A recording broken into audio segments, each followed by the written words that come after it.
art in itself is a different form of activism. Sharing stories in a world where our government says, like, this is the way it needs to be for queer and trans Albertans, but stories that show actually here is this whole group of people or this whole family that says by their mere existence every day that there can be a different way or a different story and perspective that's not being heard right now. I think that in itself is a different form of activism. 100%. What's poppin'? My name's Shy Friend. My name is Rowan. Hi, I'm Ian from Apollo Western Cup. My name is Dana Demento. My name is Katie. We are from the House of Ebony, and you are watching Queer in Alberta.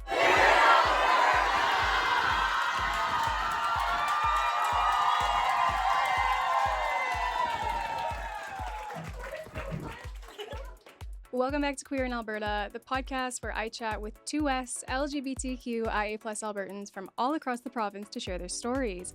If you are new here, welcome to Season 4.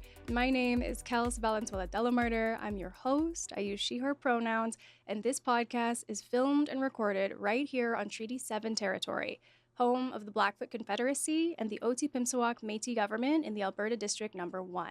Besties, I cannot believe it, but we have made it to the end of Season 4. It actually is like a tidal wave of emotions saying that, because truly behind the scenes, Season 4 has been a Herculean labor marathon of work. And I really do need to shout out every single person that has been so instrumental in us finally hitting the finish line and making Season 4 the beautiful experience that it is in the end. First and foremost, let's say a big thank you to every single guest that sat with me and shared their stories, their laughter and vulnerabilities with me. You are truly the heart of this project, and it feels so special to me that so many friendships and beautiful relationships have continued to bloom and blossom because of our conversations long after the episode is done recording. I would be so remiss if I didn't also give an incredible shout out to my team. We are a small team of 3 behind the scenes. There is my editor, Shivani Miller-Patton, who does all of the editing post-production for the show. She makes it look fantastic and smooth, and this season was directly responsible for a lot of the funny effects. We would not have the quality that we do without Shivani. We have my friend Camille Craig in Calgary, who's been doing all of the audio mastering. She's the reason that the podcast sounds crispy and clean. And lastly, we have our principal videographer, Gabby Lopez, who was really instrumental in helping to elevate the look of Queer in Alberta in Season 3. She's returned to join us in Season 4. And I feel like I just need to do a quick shout out. Like, these 3 individuals are all freelancing and available for booking and to hire. Please continue to see these folks booked and paid and busy. They are truly incredible at what they do. And then, of course, a big thank you to you. I mean, especially if you have been listening since the Zoom days of the podcast. I just feel like taking a moment to touch on that, because I guess this is also a great opportunity to announce that this is the first time I did not apply for an additional season of funding from Telus Story Hive. Right away, I want to clarify that there were really positive reasons for that, and one of them was that I got funded by Story Hive to make a documentary film. So a lot of my creative energy is going to be going towards that for the next year. But that leaves us at this interesting crossroads of what is the future of the show going to look like? And to be honest, I'm still not 100% sure. Maybe by the time this airs, there will be a bit more clarity. There are some things behind the scenes that we're working on that we won't know until a few months in the future in 2026. But it still leaves it there. What is going to happen with Queer in Alberta? The first thing I want to tell you is that it's not disappearing. The podcast is going to stay up, and ideally, we're going to stay creating content. It's just going to look different, and the next season won't be on Telus Optik TV. So for your final episode, that's actually what we're going to talk about. We do a switcheroo where I'm actually the one in the guest chair for a change, and my dear friend Kattie Laur from the Canardian Podcast and the PodtheNorth newsletter takes up the Queer in Alberta host mantle and asks me a few questions, particularly about the show, how it started, how it's changed over the seasons, and maybe what's coming next. Like I said, there's not many concrete details that I can give you right now, but what I can say is that I am actively working to see if we can continue to support the show in a way that's different, really exciting to me, and would put a new spin while still maintaining all of the things you love about Queer in Alberta. I'm really happy for this point of reflection because throughout my time with Story Hive, while I have loved every second, it has been go, go, go. And I think it's a really strong point for any artistic project to maybe take a step back and reevaluate how it should look moving forward. In 4 seasons, oh my gosh, I think I've talked to over 40 queer and trans and two-spirit Albertans, and it has been the adventure of a life. You hear me say that all the time, and you probably will hear me say that in my conversation with Katie coming up, but I mean it with every word.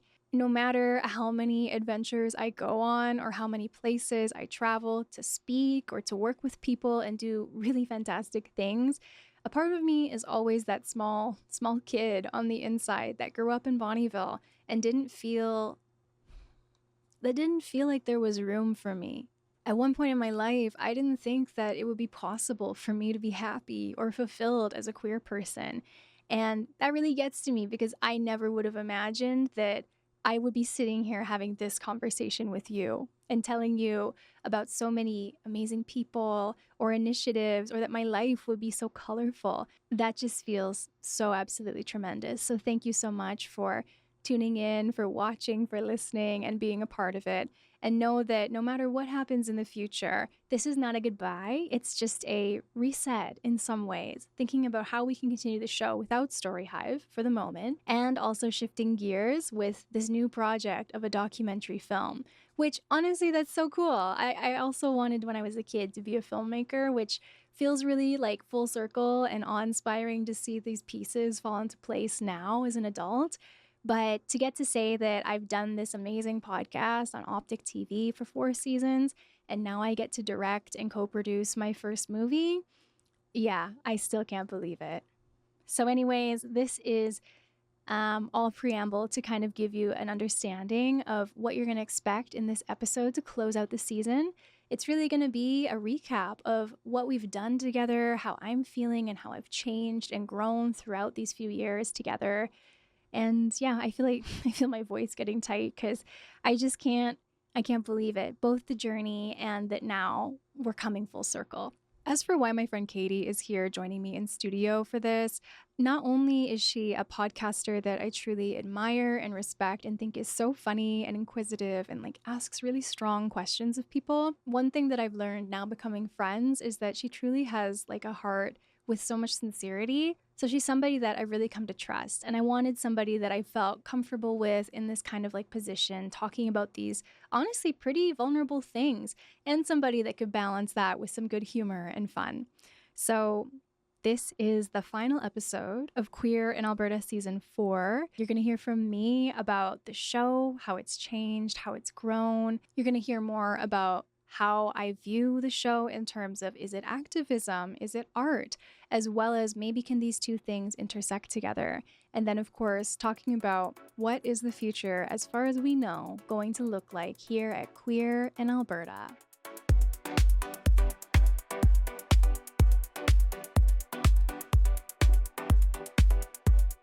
Welcome back to another episode of Queer in Alberta. I am your host regularly, Kels Valenzuela-Delamarter, but I say that because today we're doing things a bit differently on the show.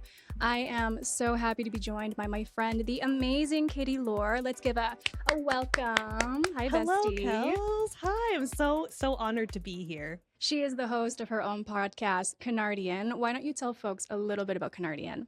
Okay, Canardian is the podcast gossiping about Canadian hometowns. Work. And we had Kels on last season to talk all about Lethbridge and everything that makes it queer and beautiful.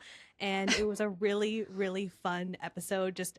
We just gossiped. That's basically the whole point of it, is just to talk about all the hilarious things and quirky nuances of the places that we are from in Canada.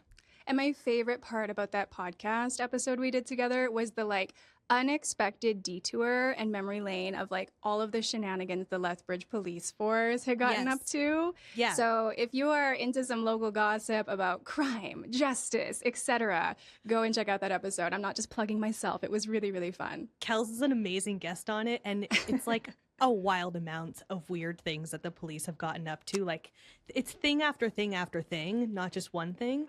And then another thing we discussed is the homophobic wind in Lethbridge, which I thought was tragic. a hilarious discussion.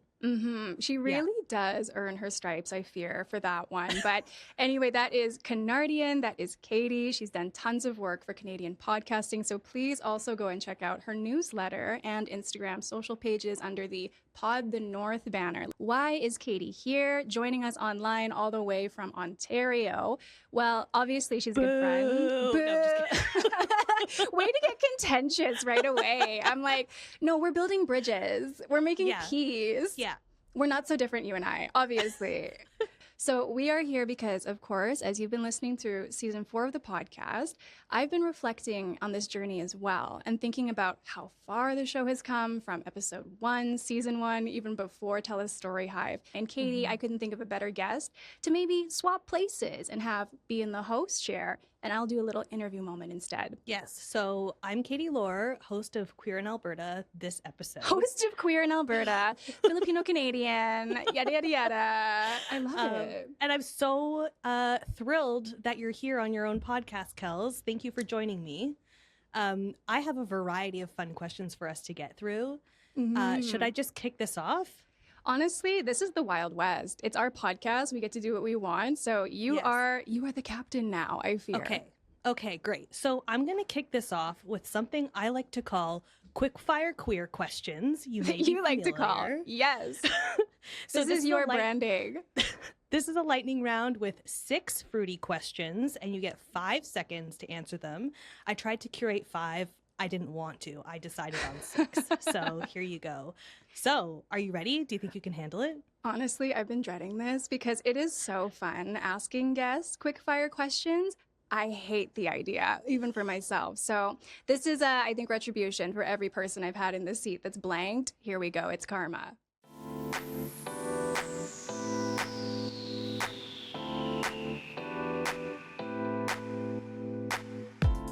First question. Question number 1. What is the queerest thing about Alberta? There is nothing queerer than cowboy culture. This was the first thing that came to my mind was just rodeos. Rodeo. I don't know what it is about rodeos. They're just queer, and I Girl, love it. it's Brokeback Mountain, which was filmed in southern Alberta. Okay, question 2. What is the queerest thing about being a podcast host? I think a ring light is pretty queer. You know, that highlight, the cheekbone, the glow, that's immediately what comes to my mind. Yeah, that's where we go. Ring light, she's fruity. Question 3. If you could change your drag name to anything else, what would it be? Okay, so I love a good little, what is the word, vocal stim, like anybody else. I used to say if like something was really intense or like, I'd be like, that's so Babe Ruthless. And then somebody looked at me and was like, why is that not your drag king name? So Babe Ruthless is open for grabs if somebody wants it. That's an incredible drag name. Isn't it? Maybe, Katie, maybe it's yours. I think maybe you should come to trademark it Alberta. and sell it or something like that, at the very least. No. I would take my 15% from you, that's it. But Babe Ruthless, mwah. Okay, question 4. If you could get any brand to sponsor you, which would it be? Shut up. This is me allowing you to shoot your shot. To shoot my shot. Well, obviously, the one on the mind currently is filming is Oikos Greek yogurt. Currently Oikos, but maybe, who do you think would be a good fit for Queer in Alberta? I'm blanking. Honestly, my go-to, any Canadian brand, Yeah. A&W. That's my dream. A&W. Give me free mama burgers anytime. And you know what? I think they are amongst the most ethical of those ones. So let's say our lofty ambitions are Oikos Greek yogurt and A&W. Thank you. Rest my case. Okay, question 5. Name an underrated place that queer folks should visit in Alberta. Fort McLeod. Obviously, I'm biased because I've had them on the show, but I would say that Drag Out the Love, it's one of the most amazing shows I've ever seen in Alberta. Imagine like big main stage in this old theater that's been there since the dawn of time, it feels like, and clearly wasn't made with queer people in mind. That is something that I think everyone, whether you're in Alberta or Ontario, should come and see. Love that. Okay, finally, we have our bonus question. I'm question so excited. 6. So, since the beginning of the show, your hair has only continued to get shorter. Can we expect a buzz cut in season 5? I can say this with absolute definitivity. No. No. Damn it. No. As much as this would be such a slay, I have the type of hair that if it's shorter than this, even it sticks straight up like a porcupine. So, I don't know, I think it'd be really cool for like the texture if you are into that. But for me, I cannot do this to myself. So no, but thank you for asking. Okay, Kels, thank you so much for playing Quickfire Queer Questions. I hope you enjoyed this round. Actually, it was deeply humiliating. I'm never doing this to a guest ever again. Just kidding. It was really fun.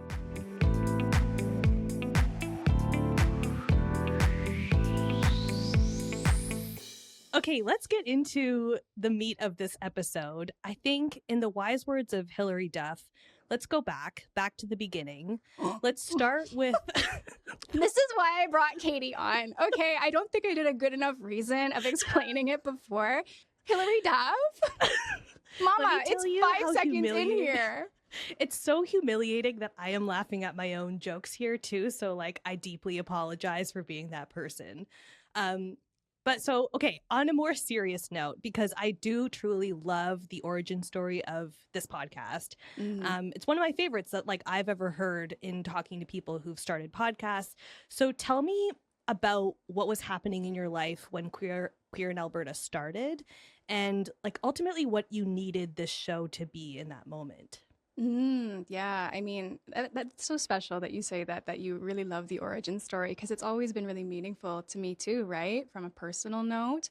What did I need during that time? Well, it was around 2020 when the show first started, which is getting to be a minute now, right? We're in 2026. At that time, I never thought it would grow into what it is, but it was isolation, working from home. I was a graduate student at the time. And I felt especially isolated from queer community. And this is something that I have talked about on the show and in interviews, but I wanted to maybe touch on it again with you in this episode for folks that are just joining in and maybe wondering how things started. So yeah, like so many of us, felt really alone and was really seeking friendship, community, and even just people to laugh at things with, you know, like just to share in the good and the fun of this experience in a place that's not always seen from the outside to be super welcoming to queer people. Was this like a uniquely Alberta experience, you think? No, I think Alberta, it feels exemplified in many ways when you think about our history as a province. Look at our government. We've been known as a conservative stronghold in the country for many, many years. But when I think about what I was feeling, it really started in even growing up in a rural community. So I think people that grow up in rural spaces, regardless of being on the prairies, that aspect of the show has connected with them too. So that's why we have listeners from all over Canada, all over the world. And I really appreciate that part of it. I think the most interesting thing to me about the beginning of this podcast was that the demand for it ultimately came out of TikTok. So you put a call out to the TikTok universe to say like, hey, I'm alone. Does anyone feel this way? And then tell me all the things. Tell me what happened from there. Yeah, it was totally bizarre because in the time frame we're speaking about, Katie, you and I both know that I wasn't seeking to be a podcaster. I didn't think I was signing up to create something like this one day. Firstly, I just started making queer content on TikTok. And then I kept consistently getting so many comments, right, about people being like, we thought you were in Toronto. We thought you were in Vancouver. This is so cool and also so surprising to see someone talking about this experience, making fun content about this experience in Lethbridge, Alberta. So then what was it that made you decide that these conversations needed to exist in podcast form then? I've always had a really innate curiosity and inquisitive mind. And so that discrepancy of seeing how many people not only were remarking on the fact that it was interesting that I was making this content, but the surprise and then the additional layer of how many people from within Alberta were expressing that same sentiment of, I thought I was the only one. Seeing all of these people engaging with each other in my comments, reaching out to me, I just thought, isn't that strange that we're all here, but we all think we're alone? So that was really like that curiosity, that moment where I went, something doesn't make sense. it's always been something that pushes me to explore, to ask more questions. And so that's when I made the big call out video that really started everything and brought us to where we are today. I love that. Okay, so thinking back to the early recordings and episodes in season 1. Yeah. When you think about who you were in that moment, like what surprises you the most about that version of yourself or that version of the show even? Yeah, I mean, I think it is such a unique time capsule because even if I were to do the same process today in 2026, I don't think it would have had the same outcome. Explain why. Well, just because it was so heightened with those feelings of isolation that already accompany a lot of people's experiences being queer or 2S, LGBTQI+, in a place like Alberta, but they were just maximized through the roof with social restrictions and all these sorts of things. Like you couldn't go to the queer spaces that you had typically relied on for community before the pandemic. So I think if I did it today, it might not have had the same like rocket launch effect that it did because now it's easier to access community, to meet people, but it really had that effect because of the time frame of when it was created. Oh, so cool. I love when a podcast is so like deeply rooted in the time it was created. It's like you said, it's such a time capsule, and those kinds of shows are so interesting to me because when the next season of this show happens, or even the season that is wrapping up currently, you can see the huge differences between those two eras, I guess. Here's my fun question for you. What's the word that you would use to describe the first season and what era it was? What era was that? Oh my God. The first word was like underground guerrilla grassroots. She was in her underground guerrilla grassroots. Literally with her long hair fantasy, let me mind you, which honestly, that also was COVID induced because you couldn't get a haircut. So I was like, okay, I guess we're just entering our she-her fantasy, which was very fun. But those recordings, like, it's so funny because it's literally on. I was saying this to a colleague at the U of L recently, the University of Lethbridge. It's on my graduate student Zoom account that I had access to. And then when I stopped my MA, they literally emailed me and they were like, hi girl, you have like so many videos on our server. Can you just, do something about that? And I went, thank you so much. I will get on that right away. Now my question for you is, what era are you in now? That's hard for me to say because something that I'm coming to realize in my late 20s is I'm very fluid with my gender expression, especially through style. And I'm always fluctuating. I'm always changing. So I feel like if I name an era, I'm out of it just as quickly. Hence, you can see my hair changing every single season, right? But right now, it just feels strong, feels powerful. It feels a bit more learned. And it also feels a lot more broad and open with how I experience my femininity. I love this. Okay, so I think we need to talk about everything that's happened off mic with this show because this has been truly significant, I think, for Alberta, for Canada, for Canada's podcasting community where I exist in. Your podcast has really formed a really strong community, I think. So tell me about the moment that you realized that the podcast had turned into this like real world community. Yeah, I mean, when you start getting recognized in public for talking about being gay in Lethbridge, a unique experience. It is a unique experience, to be sure. I think that was really jarring because part of what I actually enjoyed about the TikTok aspect is it always felt kind of contained, even though it was doing really large numbers. At the time, it felt like the algorithm was really forwarding the podcast or what would be the podcast to a strictly queer audience. And so it always felt like this kind of like a thing I do online and then I go about in my day-to-day life in Southern Alberta and just live, right? But when it started to become something that was more a part of my public life, like every day, when I started getting invited to do all this speaking and etc., I was like, oh man, but I think the biggest thing that showed the impact even before all of that was the amount of messages I got from queer and trans Albertans, people all over the world. That always stood out to me as very meaningful. Do you think you would have gotten as embedded into the drag scene without this podcast? No, No. Yeah, that's also been like such a happy accident and outcome to all of this. Like, I think a lot of queer people will say they have a love for drag, and just even going and watching, but never the desire to participate, maybe. Yeah. So that's a whole other conversation, Katie. But it's been beautiful to meet so many drag artists and then discover that this is something I really have a lot of fun exploring in my other life. I think you've been a really good representation too of, I would still call you a young person. Thank you so much. You are a young person. Thank you. Okay, Kels. Yeah. I would, you are really invested in, I think, how this impacts youths and other young people. So tell me about that kind of work that you've been invested in and like how this podcast is shaping young people in Alberta, do you think? Wow. Yeah. I mean, I think you hear this from so many people that start creating specifically content online that they wanted to be the representation for their younger self. And I feel that, but it's also bigger than that because I don't know, it's not just representation, but also showing and providing support for them. It really makes a difference to me when I get to engage specifically with youth and show them not only do things get better with how I live my life today, but by giving back with my time, with my energy.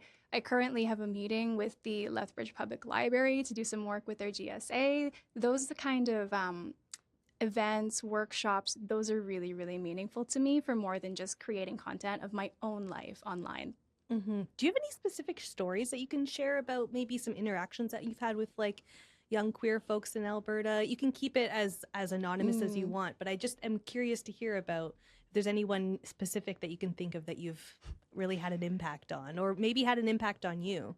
Yeah, I mean, of course, there are the kids that come up to me and you can tell how shy they are about their queerness. But then when they start hearing about the work or they've already been following along on the journey, you can see how excited they are to like meet someone else that can maybe show them again that window to the future and can show them that things don't have to be maybe the way they are in their day-to-day life today. But also I just really love the kids that I have seen in drag, whether it's like I do a show or I'm at like a Pride festival in a small town. That is something so special to me. Like Pride in the big cities is one thing, it's a huge event. But when it is literally like tables of families with their kids, with their tutus and chalk on the sidewalk in like this random park in their small town, that is like a whole different experience of Pride with yeah, anyway, what I'm trying to say is like the kids that I meet there in those spaces, maybe it's because I came from something similar, but that's what means the most. Honestly, there's something so notable about that. You reminded me of actually a clip of yours that I was watching recently. I forget which queen it was, but you were speaking to a queen from Lethbridge, and she was talking about how she's gotten some pretty demeaning comments from drag queens based in Toronto and big cities saying like, you'll never make it in the city. And I think like that isn't the point always, right? Like, and that's kind of what she was getting at in that clip is that like she's proud to be a Lethbridge queen and making an impact on her community. And sometimes it's not about like making it in the big city and like getting on a TV show, and it's about making an impact in your community. How are you like sort of navigating that too as your personality and status kind of blows up in Canada? Obviously, I think these are conversations that could happen in any province, but I think Alberta is especially notable in this sense. But I don't know, like, how do you think about your impact at home and how big you'd want to grow this sort of idea around these stories? Yeah, I mean, I always kind of struggle answering that as well as viewing myself with that lens. Like, I always try to emphasize, right, with the show that it's not one person, it is a collective of people contributing their own individual stories. But of course, as the one doing it, there is that recognition, right? And I guess navigating it, can you maybe clarify more so what you're wanting me to kind of hedge at? Let me ask you this, because I think like that was just a thought that came to my head anyway. Yeah. I get it. But something I am interested in is this interesting that dynamic that you've come across in growing your show, and that is with becoming a public figure and simply creating a platform and having one also comes all of these new pressures and responsibilities. And you've told me that at some point you felt like the podcast was shifting towards heavier topics and that you even had a responsibility to educate and be an activist. But at the end of the day, like, this is supposed to be a celebration as well. So this is a pretty common tension, I think, when it comes to marginalized communities. So I'm curious about how you've navigated that tension of, do you want to be an activist or do you want to be just celebrating these people? Yeah. I mean, I think you're so right that people working within or from marginalized communities and groups get pigeonholed into that title and root of activism or activist. And it's not that I don't want to have elements of my work absolutely focus on advocacy and activism, but it isn't what the show was born to do, at least not in the way that it seems to be shifting in a lot of our cultural dialogue. When I think about activism, especially online, I'm often thinking about somebody that is kind of on the ground reporting every minute of the latest update of, say, for example, what is happening in Alberta for queer and trans Albertans. And that work is so necessary, but it wasn't what I sought out to do. If anything, if you apply activism to the context of queer in Alberta, it's been to shed a light on resiliency, on stories, on vulnerability, on community and joy. I feel like, especially today, that is just as valuable, even though sometimes I have felt the pressure of, oh no, as this grows, do I need to be shifting to more of that, I guess, earlier description I had of activism? And I think where I'm landing with navigating it is, ultimately for me, that isn't the work that I sought out to do. It isn't what fulfills me and sustains me, even though I do value it so much. I think I also hear a lot that there's an additional pressure when you're a racialized person doing this work. We're always expected to educate for the many experiences and intersections of our identities. And a friend on the show actually this season, she was like, I'm not a DEI educator, I'm just Black. So it's a kind of similar feeling where it's like, I kind of felt like because I had so many different intersections of my identities, people looked at me and were like, okay, so she's just going to be very serious. She's just going to be, talking about all of the heavy stuff, the important stuff. And while, again, there is that value, for me, I find it honestly very, very stressful because I don't think one person can be an authority. And it isn't at the heart of the stories that I want to share or create. It will always be an aspect, and you'll notice throughout the show I touch on it multiple times, but it isn't the whole essence of what I want to continue creating. Does that kind of help with navigating it? It's not a whole 100% set in stone answer, and it can fluctuate and change, but that's kind of where I found my peace with it as a podcaster, as a creator. Yeah. When you're feeling that struggle, how do you reconnect to your original mission? What do you tell yourself in those moments, or what sort of things do you do? It sounds so redundant, but girl, get off your phone. Like that's honestly it. Like, take a break and go walk outside, get some fresh air. Like, it is so important. Don't get me wrong. I'm not saying it's not important for Albertans to be politically engaged. That's not it at all. But it is, I think, especially right now, so important to have a break from that, what can feel like constantly heavy news feed.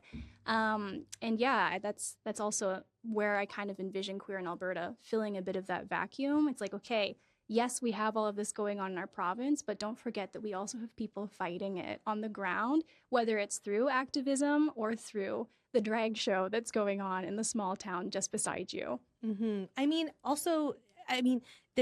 It's obvious what activists are fighting for all the time, the people, the communities. But when you have art and loud conversations that are happening, it makes it, I think, easier for the activists to do that work and to look to something that they're proud of and say that they're fighting for this. So there is a role in just creating art and putting out conversations rather than just being boots on the ground. It's all comes together in a cycle when a community is working well together. You can leave the activists to do their work, and the activists can leave the artists and the change makers to do their conversations and everything. There's a role for everyone to play, and it's really difficult to put it all on one person. So I'm glad you're able to navigate that and tell yourself to get off your phone.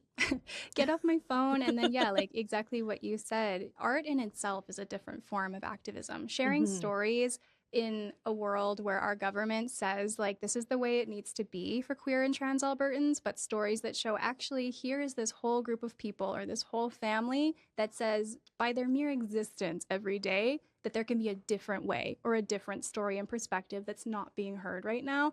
I think that in itself is a different form of activism. 100%. So at this point, you have interviewed everyone from like high profile guests, people who've been on Canada's Drag Race, to kids. Is there a behind the scenes moment that you can share that really like captures the essence of the show and what it's been like to make? Immediately what comes to mind in terms of behind the scenes moment, and no name shall be named, is I love when we typically take like a break halfway through because a camera is overheating, or it's nice just to kind of stretch your legs, get a glass of water, whatever it is. And without fail, in those breaks, when you guys don't get to hear any of this, sadly, I get all of the juicy gossip about this Alberta. Always the way it is. It's always the way it is. I know. And I so wish that I could share some of it, but confidential. She is a trustworthy girl. Yes. But yeah, not only is it, you know, like funny, community, whatever, but in that moment, people will kind of like share the deeper vulnerabilities that maybe they don't want to have, understandably, on a platform online for however long. And it's nice to get to know people on that level and become closer friends. That's the other thing. So many of these guests that I've had over 4 seasons of the show, they are now really, really good friends. Yes. On that note, actually, you've mentioned to me that you have queer friends and community across Alberta, but also like across the country. Tell me what it feels like to be able to like walk into a city now and know that you're not alone anymore. It's mind-blowing. It really is. Like, whether it's even somebody that I have an online friendship with or what, like there are so many people that if I post, say, hey, I'm going to Victoria, like people that want to connect with me, want to meet with me, and like do it with such sincerity and like just a genuine extend of an offer. Yeah, it's really heartwarming. I think it's inevitable and really unavoidable is a better word. The kind of element of this show where seeking community, it comes from a very personal place, right? Like growing up so isolated. We talk about isolation during the pandemic, but I grew up in a very small community in Northeast Alberta and felt so alone for many parts of my identity, not just my queerness. So to be able to go and travel because of this work I've done, putting myself out there, being curious online, and have so many friends eager to meet me, yeah, it means a lot to me. How would you recommend that? I mean, someone who listening to this podcast likely doesn't have a podcast of their own doing the same thing, but is probably seeking community around Alberta and the province and even around Canada. Do you have any advice for someone who is like looking to have those same types of friendships and feel like they're not alone when they go someplace and find community everywhere?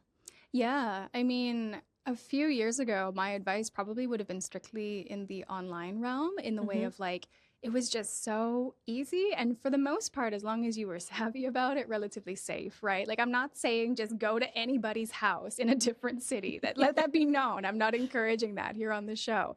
But I think there is still merit to looking at online groups and communities. For example, Calgary and Edmonton, I'm sure with a quick Google search, you can find countless orgs, whether they're, you know, like non-for-profits and more institutional, or even just collectives that are existing in the city for so many different niches that you might be interested in within the queer community.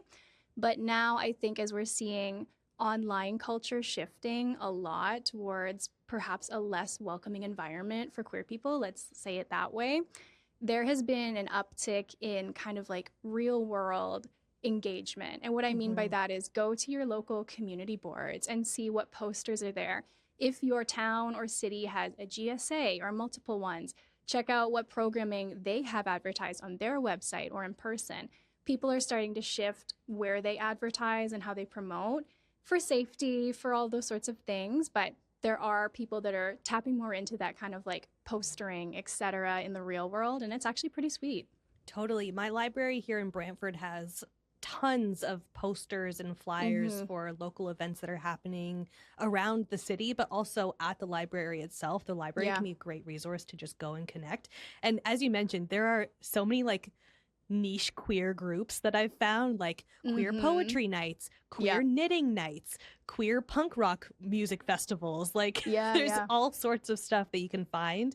But getting in person is something that I think can be a challenge for a lot of people, especially since the pandemic made people feel very isolated and want to stay at home more. So it is a challenge to get out there and do it. But if you can, I find that like getting out in person, this is just me talking from my experience in the podcasting space, and meeting people in person is so huge for your own mental health and also just for feeling valid in your own body. I think like when you see people physically recognizing you, it's a lot different than somebody validating you online in some capacity. Yeah, and even as you were speaking, a couple more ideas came to mind. Surprisingly, and again, this comes from me working in museums, quite a few museums, if you look in Canada, have queer programming or events. So take a look there. And then even if something isn't necessarily advertised as queer, for example, my partner Sarah, she hosts a weekly painting club that's very low commitment, very low intensity. You just show up and you get 12 new friends right away, and you're all creating your art, crafts, whatever. It's not, again, queer in the name, but without fail, queer attracts queer, I think. So almost every person that goes is a little fruity. So keep an eye out for stuff like that. There's always somebody organizing in your community. Yes. Okay. I have one final question for you, I think. Already? This is going so this is fast. whizzed by. We're keeping it tight. This is a tight episode. Toy. Okay, so I think it's important to note that this episode is not marking an ending, but rather serves as a sort of bookmark in your life. So as you step into all of the incredible new projects that you have coming up, what do you want your loyal listener to understand about where you're headed next? Well, I think it kind of brings to the front why we're even doing this in the first place, which is I'm not making a huge announcement on this episode that Queer in Alberta is coming to an end, but something I've thought about with season 4 is how different things are from when it started, which we've even chatted about today, just the two of us. And not only is the world different from when I first started creating it, but haircut aside, I am very different. Katie mentioned some new projects. I'm starting filming a movie, which is actually super exciting, and I'd love to have people check that out later. But all to say that I'm reevaluating how I want to continue the show and thinking about restructuring, maybe things looking a little different in the future, maybe taking a break. You pretty much answered it, but yeah, I think so. Tell me about the cool stuff that you're up to. Is there anything exciting that you want to tell me about? Well, the cool stuff is, of course, the movie which we just chatted about. It's called Becky na Breadwinner Pa, and it's filmed and supported by Telus Story Hive. Again, my besties in life. We have Oikos and we have Telus Story Hive, essentially. But Becky na Breadwinner Pa is going to be filmed here in southern Alberta, and it's going to follow the lives of 3 queer Filipino Canadians, balancing their experiences of, yes, being queer, but also being the breadwinners in their families. So for those of you that aren't familiar with Filipino culture or experiences in Canada, being a breadwinner is a pretty common theme for Filipino immigrants, especially if they're alone here in the country. And what it means is that you are earning money in Canada and then sending quite a bit of it back home to support your family and your relatives. So yeah, it's a really strong responsibility and sometimes heavy burden that is absolutely sometimes complicated by being queer. So that's what that film is going to explore right here in southern Alberta. Cool. Is this a documentary or is this something that you're writing? It is a documentary. Cool. We already started filming a little bit of it. There's some bonus content and behind the scenes stuff that we've done. And that is a whole new creative journey, switching from this setting to behind the camera action. Bam, bam, bam. And that's quite a beast of a project, I gotta say. Like making a documentary film, not easy. Not easy. Especially juggling finishing season 4. I'm so tired, Katie. So that's part of why we're like, okay, maybe we need to like take a break with the podcast for the moment. Not a forever break, but maybe that's something to consider. Aw, well, thank you so much for joining me on your podcast, Kels. This has been really wonderful. I love talking to you about your show and all the cool things that you got up to. You're like just a beacon in the Canadian podcasting space in my mind. And now you're going to be a beacon in the Canadian documentary filmmaking space.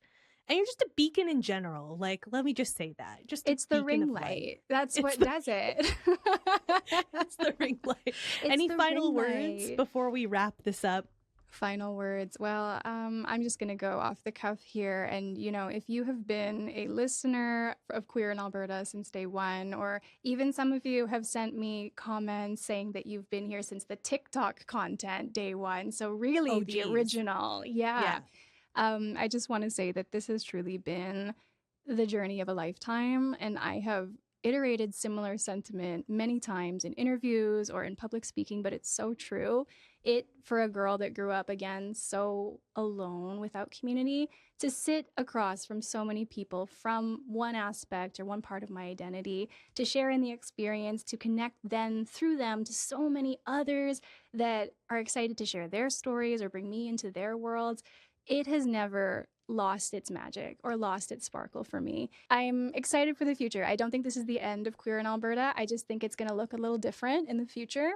And without giving too much away, I did have a meeting in the last few days that could help push that along in a very exciting way. So we're crossing our fingers for the future of this little show. Love this. Congratulations on another successful season, Kels, for putting yourself out there, for all of your hard work.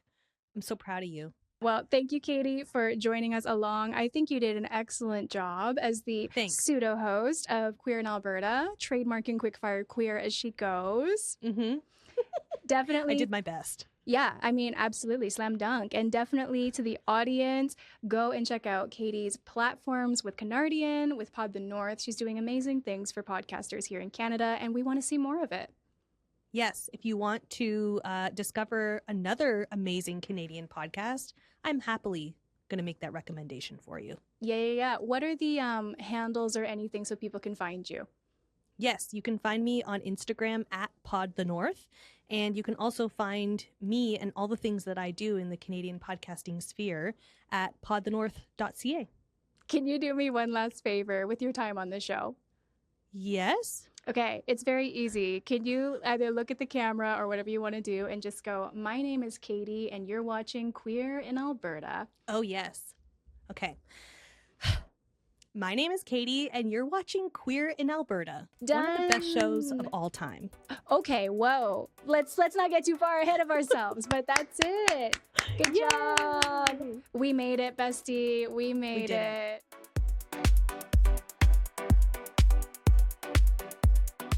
Thank you so much for tuning in, watching, and listening to all of these episodes in season 4 of the show.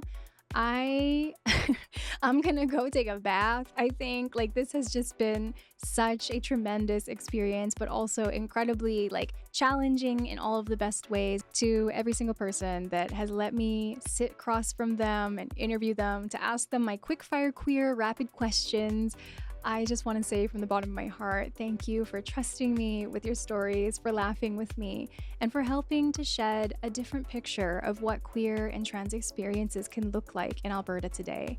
I think that the ability to broadcast joy, community, to show the resources and artists that do exist and thrive in this province, despite all of the challenges that might be set up against us, I think that has been so important and so meaningful. Not only it's just been so personally meaningful is what I'm trying to say. As much as I have shared these stories for others to hear, they were stories that I needed to hear myself.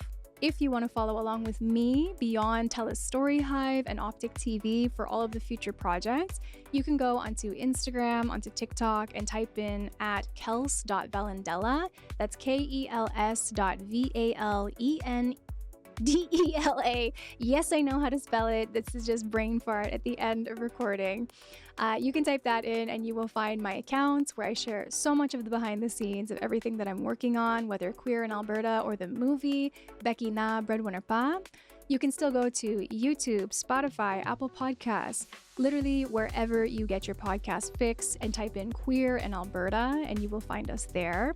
If you want to come see drag, you can just follow Top Silog on Instagram. That's top, TOPSILOG.XO.